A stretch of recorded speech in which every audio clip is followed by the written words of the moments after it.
আসসালামু আলাইকুম, মুনিরা blog kitchen থেকে আমি মুনিরা বলছি। আজ আপনাদের তৈরি করে দেখাবো মাত্র 5 টুকরা মাংস দিয়ে আর 2টা আলু দিয়ে মজাদার স্বাদের একটি চপ রেসিপি বা কাবাবও বলতে পারেন।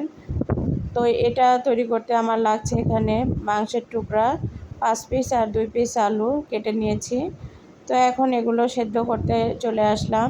ফ্রাই প্যানের মধ্যে লবণ দিয়েছি আর পানি দিয়েছি, দিয়ে এখন আলুর টুকরাগুলো আর চিকেনগুলো আমি দিয়ে দিব, দিয়ে সেদ্ধ করে নিব। এখানে 10 থেকে 15 মিনিট সেদ্ধ করলেই খুব সুন্দরভাবে সেদ্ধ হয়ে যাবে। তো এই যে দেখুন, খুব সুন্দর সেদ্ধ হয়ে গিয়েছে। আলুগুলো চিকেনগুলো দুটাই খুবই ভালো করে সেদ্ধ হয়ে গিয়েছে। তো এখন চুলার আঁচটাকে বন্ধ করে এগুলোকে উঠিয়ে নিব। আর একটা মশলা তৈরি করব। এই মশলাটা বিভিন্ন প্রকার চপ বা কাবাব রেসিপিতে ব্যবহার করতে পারবেন। তার জন্য আমি এখানে মরিচ নিয়েছি আর নেব ধনিয়া, তারপর জিরা, এরপর এলাচ আর নিয়েছি দারচিনি। সবগুলো উপকরণ ভালোভাবে ফ্রাই করে নিতে হবে। যখন দেখবেন যে জিরা আর ধনিয়াগুলো ফুটতে শুরু করবে, সেই পর্যায়ে একটু নেড়েচেড়ে নামিয়ে ফেলতে হবে। এখানে আলাদা করে চিলি ফ্লেক্স দেওয়ার প্রয়োজন নেই। মরিচের পরিমাণ যেটা দিয়েছি এটাতেই কিন্তু খুব ভালো একটা মশলা তৈরি হবে। এটা কাবাব বা চপের দিলে টেস্টটা এত ভালো আসে যা বলার মতো না। বড় বড় হোটেলগুলোতে কিন্তু এরকম মশলা তৈরি করে তারা ব্যবহার করে। তো মরিচের বোঁটাগুলো ফালায় নিচ্ছি, নিয়ে ঠান্ডা করে ব্লেন্ড করে নিব। এই যে দেখুন, ব্লেন্ড করে নিয়েছি। আরও কিছু উপকরণ ব্যবহার করতে হবে। তো এখানে আমি আধা কাপ নিয়েছি বেসন। বেসনটাকে আমি ফ্রাই করে নিব একদম লো হিটে। এটা 2 মিনিট ফ্রাই করে নিলেই হয়ে যাবে। অনবরত নেড়েচেড়ে নিতে হবে, তা না হলে কিন্তু নিচে পুড়ে যাবে বা লেগে যাওয়ার সম্ভাবনা আছে। তো এখন এভাবে নেড়েচেড়ে নিলে দেখবেন বেসনের যে একটা কাঁচা গন্ধ থাকে সেটা দূর হয়ে আলাদা একটা সুন্দর একটা স্মেল বের হবে, যেটা খুবই আকৃষ্ট করবে আপনাকে। তো এখন এটাকে আমি নামিয়ে রাখবো। রেখে ফ্রাই প্যানের মধ্যে আবারও তেল দিয়ে নিব। তেল দিয়ে এখন তেলটাকে গরম করে নিয়েছি। আর এখানে আধা কাপের মতো পেঁয়াজ দিয়েছি। পেঁয়াজগুলোকে বেরেস্তা করে নিব। ঠিক আমরা পোলাও বা বিরিয়ানিতে যে বেরেস্তাটা ব্যবহার করি ওই বেরেস্তাটাই তৈরি করে নেব। নিয়ে এখন এগুলোকে উঠিয়ে নিব। চপ বা কাবাবের মধ্যে এভাবে পেঁয়াজের বেরেস্তা দিয়ে দেখবেন টেস্টটা খুবই ভালো আসবে। তো এখন আমি চিকেনের টুকরাগুলা আর আলুগুলোকে এভাবে হাত দিয়ে চিকেনগুলোকে প্রথমে এভাবে আলাদা করে নিব। আপনারা চাইলে এখানে কাঁটা চামচের সাহায্যে এই কাজটা করে নিতে পারেন। যেহেতু খুবই ভালোভাবে সেদ্ধ হয়েছে, যার কারণে হাত দিয়ে আমি এভাবে আলাদা করে নিচ্ছি।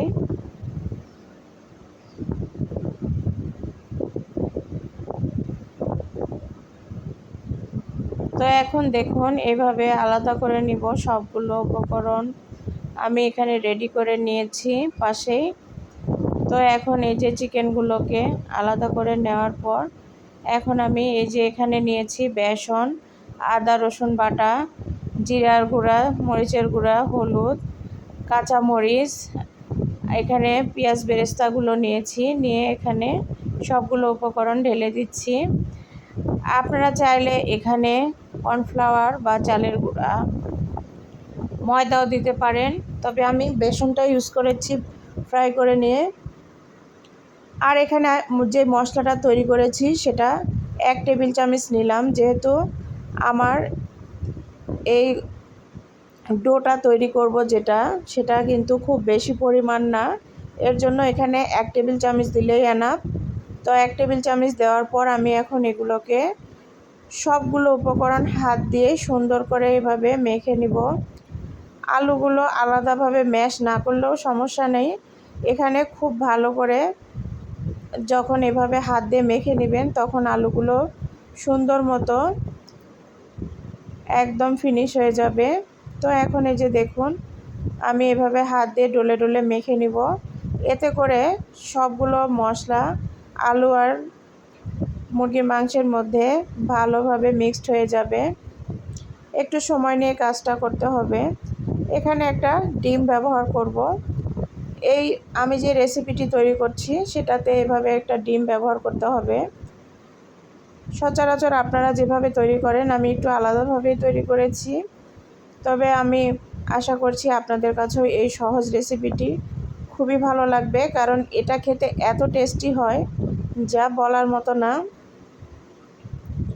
চাইলে আপনারা একবার হলেও এটা ট্রাই করে দেখতে পারেন। ভিডিওর এই পর্যায়ে এসে যারা একটা লাইক দিতে ভুলে গিয়েছেন, প্লিজ একটা ছোট্ট করে লাইক দিয়ে দিবেন।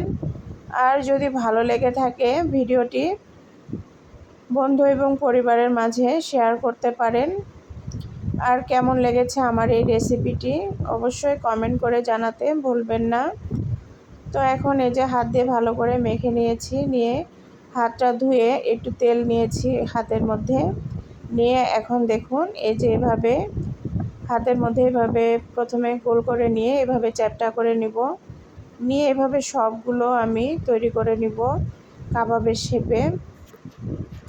আপনারা আপনাদের পছন্দ মতো শেপে এটা তৈরি করতে পারেন। আমার কাছে এই শেপটা ভালো লাগে, যার কারণে আমি এভাবেই তৈরি করে নিলাম। চাইলে ছোট ছোট করে বলের মতো করেও দিতে পারেন বা পেঁয়াজুর মতো করেও দিতে পারেন, কোনো সমস্যা নেই।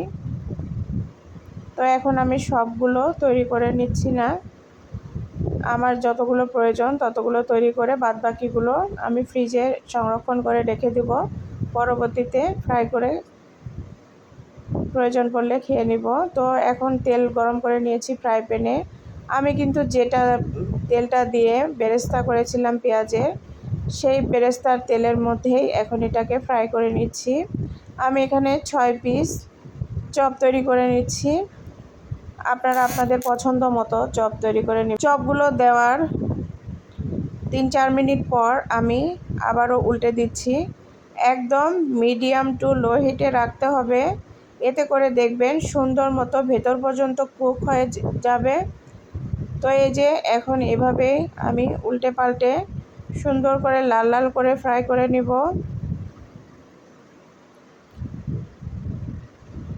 এটা কিন্তু ইফতারের আইটেম হিসাবে রাখতে পারেন, বিকেলের নাস্তা হিসাবে। এছাড়াও আপনারা যদি পোলাও, বিরিয়ানি বা সাদা ভাতের সঙ্গেও এটা খেতে পারেন। অসাধারণ একটি চিকেনের রেসিপি। তো আমার এই সহজ রেসিপিটি যদি একটুও ভালো লেগে থাকে অবশ্যই একটা কমেন্ট করে যাবেন। এখন এগুলোকে আমি উঠিয়ে নিব। এই তো আমি একটু ছেঁকে উঠিয়ে নিচ্ছি। আপনারা চাইলে এখানে টিস্যু দিয়ে টিস্যুর উপরেও রাখতে পারেন। ভুল ত্রুটি হলে অবশ্যই ক্ষমা সুন্দর দৃষ্টিতে দেখবেন। যারা আমার চ্যানেলে নতুন, প্লিজ আমার চ্যানেলটি সাবস্ক্রাইব করে পাশে থাকবেন। পাশে রাখা বেল আইকনটি বাজিয়ে রাখবেন, এতে করে নতুন ভিডিও আপলোড হওয়ার সঙ্গে সঙ্গে নোটিফিকেশন চলে যাবে। তো ফাইনালি এই যে আমার চপগুলো, তো কেমন হলো আমার এই সহজ চপটি বলুন তো। আশা করি আপনারা অবশ্যই ট্রাই করবেন খুব শীঘ্রই। তো ভালো থাকবেন, আজকে এখানেই শেষ করলাম। ধন্যবাদ সবাইকে। আল্লাহ হাফেজ আমাকে সময় দেওয়ার জন্য।